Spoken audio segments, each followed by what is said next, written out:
Reka mbasuze kandi mbifuriza amahoro y'Imana isa n'ihirwe mu buzima. Ni tariki 25 z'ukwezi kwa kane mu mwaka wa 2026 bibaye isa saba zuzuye. Ni inkuru itugezeho none ahangaha. Icyo wamya nuko umugore no dukuru tudasanzwe ngiye kuba barira cyangwa se ngiye kuba mbanyuramo muri aya masaha. Umugore imyaka 38 biravugwa yuko yarwariye umugabo wundi mugore indege. Byaje kugenda gute rero ndaje mbikuvire imuzi. Yagiye gusambana abuza yo kwishura bamukata igitsina. Reka rero mutujyagenze gutereka mpere kuri iyi nkuru nsorejeho ko umugabo wahariye hakurya mu ntara y'amajyaruguru, hariya hafi na Gatuna mu karere ka Gicumbi. Uyu mugabo batavuze amazina ye uko yitwa ariko turi buze kuyamenya kuko turi kwerekezayo. Yagiye gusambana, agiye gusambana abura kwishura. Ubwo niba yasambanaga n'inda turaza kubimenya, cyangwa se niba yasambanaga n'umugore w'abandi wubatse nabwo turaza kuba tubimenya. Amazina y'indabo n'abayampaye byihuse. Tuyishimire wo mu karere ka Gicumbi ubu ari kuvurirwa mu bitaro bya Byumba nyuma yo gukomeretswa ku gitsina n'inda yabapfa amafaranga y'ubwishu nyuma yo gukora imibonano mpuzabitsina tishyuye. Bana mujya kurongora mufite udufaranga tw'urunguze mu mufuka cyangwa kwifashishamo kashi, akanyo kagaragaye rwose. Mujye murongora mwikuje cyangwa se munabireke burundu. Ubwagananga n'ikinyamakuru bavuze ko ibi byabaye mu ijoro ryo kwa tariki 17 Mata 2026 mu masaha ya saa 4, ubwo uwo mugabo bavuga ko yitwa Tuyishime yaguraga indaya. Bamara gukora imibonano mpuzabitsina cyangwa se amaze gutera akabariro cyangwa se bamara gusambana cyangwa se umwe amaze guca inyuma uwundi agahita ubwishu bwo kumwishyura. Bamwe mu baturage baturiye aho ngaho umugabo yakatiwe igitsina bavuga ko uwo mugabo yahise akatwa n'indaya ku gitsina ikoresheje urwembe. Ubundi ngo indaya za nyazo zabigize umwuga zizijya ziburira akembe mu mufuka. Umuturage yagize ati gushaka uwo bararana, yagiye gushaka uwo bararana, agezeyo bakorana barakora, barangije cyangwa se umugabo arangije cyangwa se amaze gusohora agiye kwishura 5 amafaranga bari bumvikanye arayabura, birangira bamukomerekeje igitsina. Undi mugabo ati amakosa afite umugabo kugeza saa 6 sanga bakamukate ibyo bintu bye, aba yaratashye agasanga umugore we akaba ari warongora akanamurangirizamo kuko nuwe yashaka mu byazo wa 7. Undi ati ni kimwe yanze kumwishyura, undi nawe akora ibyo yumva. Tuyishimire ubu arembeye mu bitaro bya Byumba, ntiyemera ko yabuze ubwishu, akavuga ko ku ikubitiro yari yumvikanye n'umukobwa ku 5,000 nyuma ya kamanzeke akagase kwa nkakeza burya ajya mu biciro. Ajya mu biciro. Inkunza yosanisha n'indi nkuru y'ahantu basigaye gasanga umukobwa ngo hano dutanga ofungwa ni 5,000 cyangwa 10 ngo kugira ngo umutware umuvanye hano ngo akagaruka nyuma y'isaha cyangwa amasaha 2 umamugiye mu kibundi. Yagera umukobwa nawe agatanya turampaye. Wasize wishu inkunza yigaruka ku buryo burambuye. Nyuma yabona afite amafaranga 40,000 ahita ayazamura ayageza ku 10,000. Ayageje ku 10,000 byaje kugenda gute sasa rero? Imvuru zivuka uko kugeza akaswe ku gitsina. Senyamugabo ko nta bwenge ufite uburivuza ngahe? Ushobora gusanga nta narama nta mituweli. Ewe urababaje.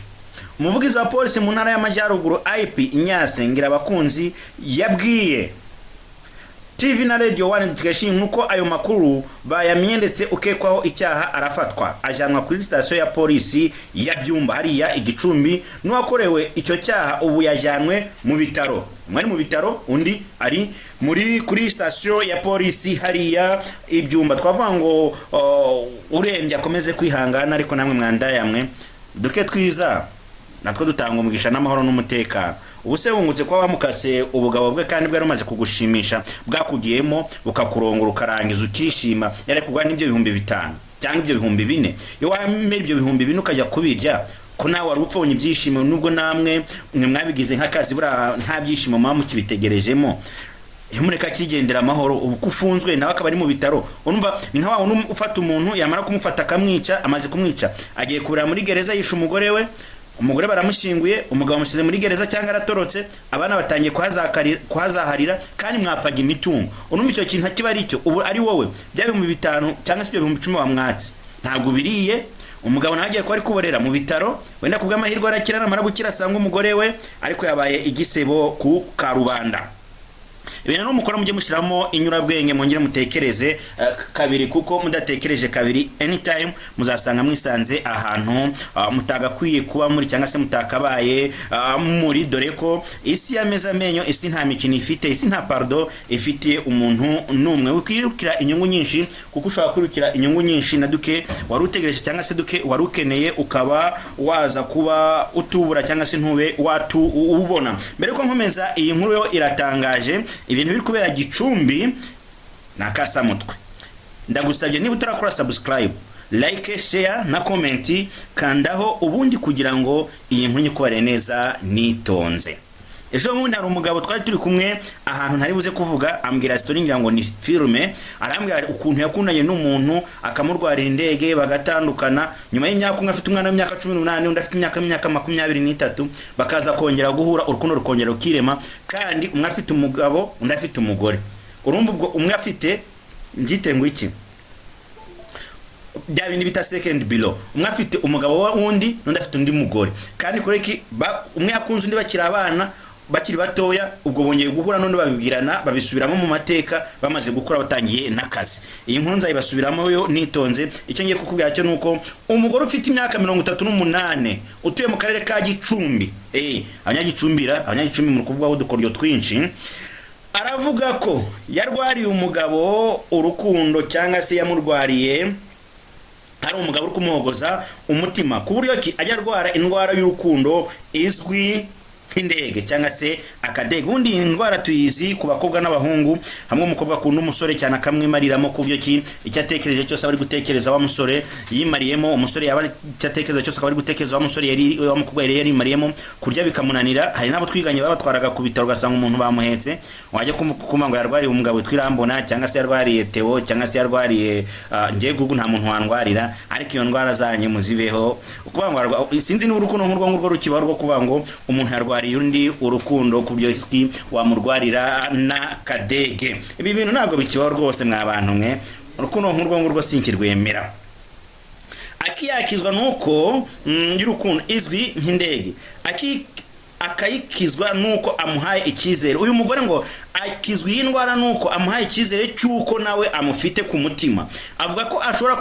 kuziyahura aho kubura uwo mugabo yari yitezeho kumuhoza amarira nyuma yuko umugabo babyaranye amutaye wenyine iyi nkuru tuyumve neza umugabo babyaranye yamutaye wenyine amaze kumuta wenyine nukuvuga ngo amaze kumuta wenyine asigara wenyine ariko akaba yarwariye indege undi mugabo ufite undi mugore iyi nkuru n'ubundi wayisanisha ni inkuru y'Igicumbi twigeze kubabarira hano ivuga umugabo watahanye n'undi mugore basinze bagera mu rugo bagasanga n'undi mugore n'undi mugabo we bagiye kumutegera hafi niwe noneho umugabo agahita bati tahana n'uwo wanjye nanjye nzagumana n'uyu nguyu nizisaba ngo bakaba bakibanye ndetse mu mahoro mu mutuzo n'umutekano n'udukuru twadutse ducaracara kugira ngo wombe ntubanyuriramo ubundi kugira ngo ikiganiro cy'uyu munsi ngiye kukibakubita nimugoroba ari inkuru yuzuye neza ku buryo busezuye